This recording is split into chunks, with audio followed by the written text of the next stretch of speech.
በስመ አብ ወወልድ ወመንፈስ ቅዱስ አሐዱ አምላክ አሜን። የዕለቱ ወንጌል የዮሐንስ ወንጌል ምዕራፍ 8 ከቁጥር 1 እስከ ፍጻሜ። ኢየሱስ ግን ወደ ደብረ ዘይት ሄደ። ማለዳም ደግሞ ወደ መቅደስ ደረሰ። ሕዝቡም ሁሉ ወደ እርሱ መጥቶ ተቀምጦ የሚያስተምራቸው ነበረ። ጻፎችና ፈሪሳውያንም በምንዝር የተያዘችን ሴት ወደ እርሱ አመጡ።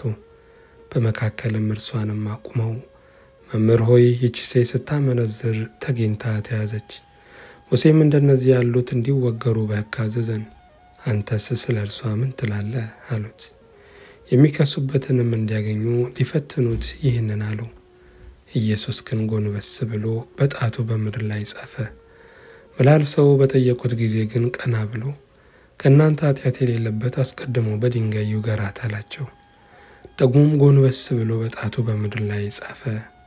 እነርሱም ይህንን ሲሰሙ ሕሊናቸው ወቀሳቸውና ከሽማግሌዎች ጀምረው እስከ ኋለኞች አንዳንድ እያሉ ወጡ። ኢየሱስም ብቻውን ቀረ። ሴቲቱም በመካከል ቆማ ነበረች።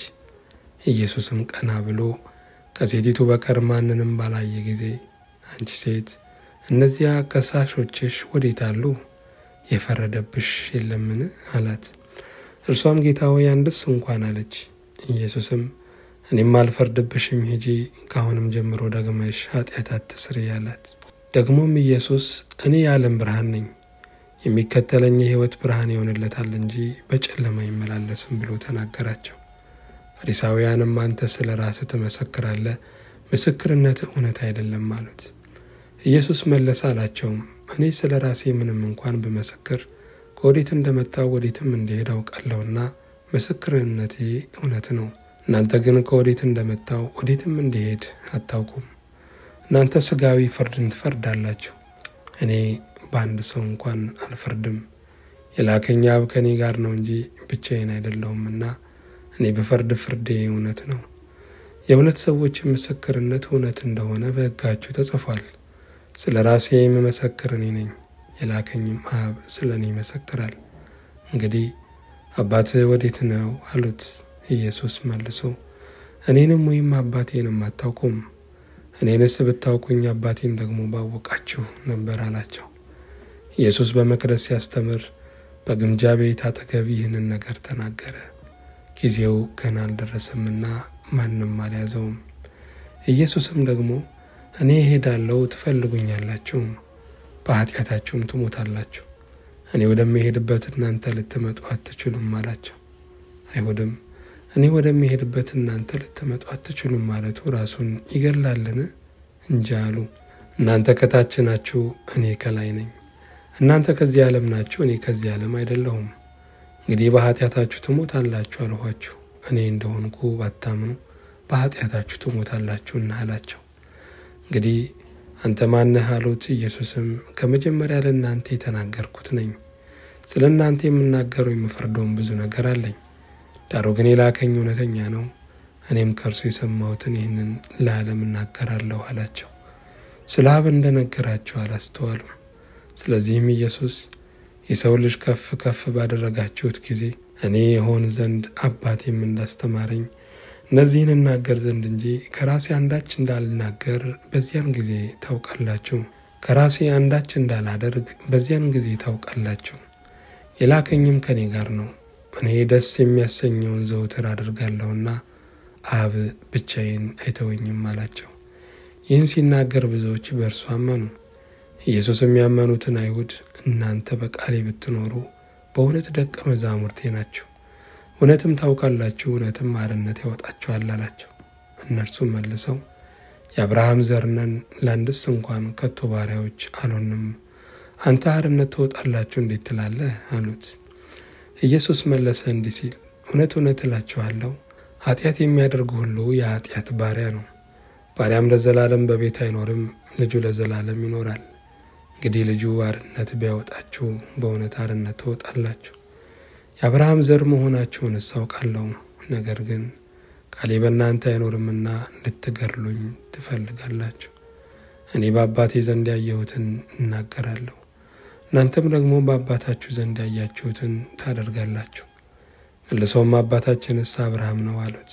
ኢየሱስም የአብርሃም ልጆች ብትሆኑ የአብርሃምን ሥራ ባደረጋችሁ ነበር። ነገር ግን አሁን ከእግዚአብሔር የሰማሁትን እውነት የነገርኳችሁንም ሰው ልትገድሉኝ ትፈልጋላችሁ። አብርሃም እንዲህ አላደረገም፣ እናንተ የአባታችሁን ሥራ ታደርጋላችሁ አላቸው። እኛስ ከዝሙት አልተወለድንም፣ አንድ አባት አለን፣ እርሱም እግዚአብሔር ነው አሉት። ኢየሱስም አላቸው፣ እግዚአብሔርስ አባታችሁ ከሆነ በወደዳችሁኝ ነበር። እኔ ከእግዚአብሔር ወጥቼ መጥቻለሁና እርሱ ላከኝ እንጂ ከራሴ አልመጣሁምና። ንግግሬን የማታስተውሉ ስለምንድን ነው? ቃሌን ልትሰሙ ስለማትችሉ ነው። እናንተ ከአባታችሁ ከዲያብሎስ ናችሁ፣ የአባታችሁንም ምኞት ልታደርጉ ትወዳላችሁ። እርሱ ከመጀመሪያ ነፍሰ ገዳይ ነበረ፣ እውነትም በእርሱ ስለሌለ በእውነት አልቆመም። ሐሰትን ሲናገር ከራሱ ይናገራል፣ ሐሰተኛ የሐሰትም አባት ነውና። እኔ ግን እውነትን የምናገር ስለሆንሁ አታምኑኝም። ከእናንተ ስለ ኃጢአት የሚወቅሰኝ ማን ነው?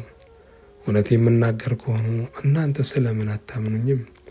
ከእግዚአብሔር የሆነ የእግዚአብሔርን ቃል ይሰማል። እናንተ ከእግዚአብሔር አይደላችሁምና ስለዚህ አትሰሙም። አይሁድ መልሰው ሳምራዊ እንደሆነ ጋኔንም እንዳለብህ በማለታችን እኛ መልካም እንል የለምን አሉት። ኢየሱስም መለሰ እንዲህ ሲል፣ እኔስ ጋኔን የለብኝም፣ ነገር ግን አባቴን አከብራለሁ፣ እናንተም ታዋርዱኛላችሁ። እኔ ግን የራሴን ክብር አልፈልግም፣ የሚፈልግ የሚፈርድም አለ። እውነት እውነት እላችኋለሁ፣ ቃሌን የሚጠብቅ ቢኖር ለዘላለም ሞትን አያይም። አይሁድ ጋኔን እንዳለብህ አሁን አወቅን፣ አብርሃምስ እንኳ ሞተ፣ ነቢያትም። አንተም ቃሌን የሚጠብቅ ቢኖር ለዘላለም ሞትን አይቀምስም ትላለህ። በእውነት አንተ ከሞተው ከአባታችን ከአብርሃም ትበልጣለህን? ነቢያትም ሞቱ፣ ራስህን ማንን ታደርጋለህ አሉት። ኢየሱስም መለሰ አለም፣ እኔ ራሴን ባከብር ክብሬ ከንቱ ነው። የሚያከብረኝ እናንተ አምላካችን የምትሉት አባቴ ነው። አላወቃችሁትምም፣ እኔ ግን አውቀዋለሁ። አላውቀውም ብል እንደናንተ ሐሰተኛ በሆንሁ፣ ዳሩ ግን አውቀዋለሁ፣ ቃሉንም እጠብቃለሁ። አባታችሁ አብርሃም ከኔ ያይ ዘንድ ሐሴት አደረገ፣ አየም ደስም አለው። አይሁድም ገና 50 ዓመት ያልሆነ አብርሃምን አይተሃልን አሉት። ኢየሱስም እውነት እውነት እላችኋለሁ አብርሃም ሳይወለድ እኔ ያለሁ አላቸው። ስለዚህ ሊወግሩት ድንጋይ ያነሱ። ኢየሱስ ግን ተሰወራቸው፣ ከመቅደስም ወጥቶ በመካከላቸው አልፎ ሄደ። ምስጋና ለእግዚአብሔር ይሁን። መጀመሪያይቱ የሐዋርያው የቅዱስ ጳውሎስ መልእክት ወደ ቆሮንቶስ ሰዎች ምዕራፍ 14 ከቁጥር 29 እስከ ፍጻሜ።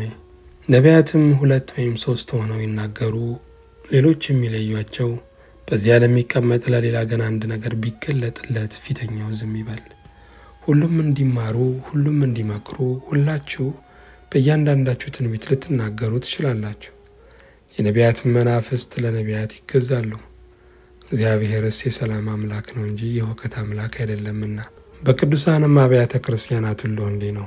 ሴቶች በማኅበር ዝም ይበሉ፣ ሕግ ደግሞ እንደሚል እንዲገዙ እንጂ እንዲናገሩ አልተፈቀደላቸውምና። ለሴት በማኅበር መካከል መናገር ነውር ነውና ምንም ሊማሩ ቢወዱ በቤታቸው ባሎቻቸውን ይጠይቁ። ምን ነው የእግዚአብሔር ቃል የወጣ ከእናንተ ነውን?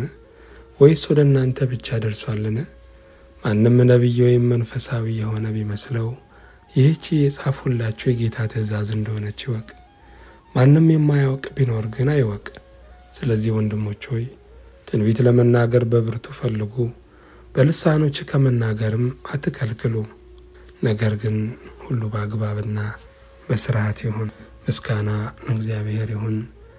የሐዋርያት ሥራ ምዕራፍ 13 ከቁጥር 24 እስከ 32። ከመምጣቱ በፊት ዮሐንስ አስቀድሞ ለእስራኤል ሕዝብ ሁሉ የንስሐን ጥምቀት ሰብኮ ነበር።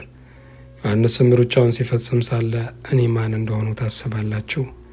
እኔስ እርሱን አይደለሁም፣ ነገር ግን እነሆ የእግሩን ጫማ ፈታ ዘንድ ከማይገባኝ ከኔ በኋላ ይመጣል ይል ነበር። እናንተ ወንድሞቻችን የአብርሃም ዘር ልጆች፣ ከእናንተ መካከል እግዚአብሔርን የምትፈሩ ሆይ ለእናንተ የዚህ የመዳን ቃል ተላከ። በኢየሩሳሌም የሚኖሩ ሰዎችና አለቆቻቸው እርሱንና በየሰንበቱ የሚነበቡትን የነቢያትን ድምፆች ስላላወቁ በፍርዳቸው ፈጽመዋልና። ለሞትም የሚያደርስ ምክንያት አንድስ እንኳን ባያገኙበት ይገለው ዘንድ ጲላጦስን ለመኑት። ስለ እርሱም የተጻፈውን ሁሉ በፈጸሙ ጊዜ ከእንጨት አውርደው በመቃብር አኖሩት። እግዚአብሔር ግን ከሙታን አስነሳው። በሕዝብም ዘንድ ምስክሮቹ ለሆኑት ከእርሱም ጋር ከገሊላ ወደ ኢየሩሳሌም ለወጡት ብዙ ቀን ታያቸው። እኛም ለአባቶች የተሰጠውን ተስፋ የምስራቹን ለእናንተ እንሰብካለን።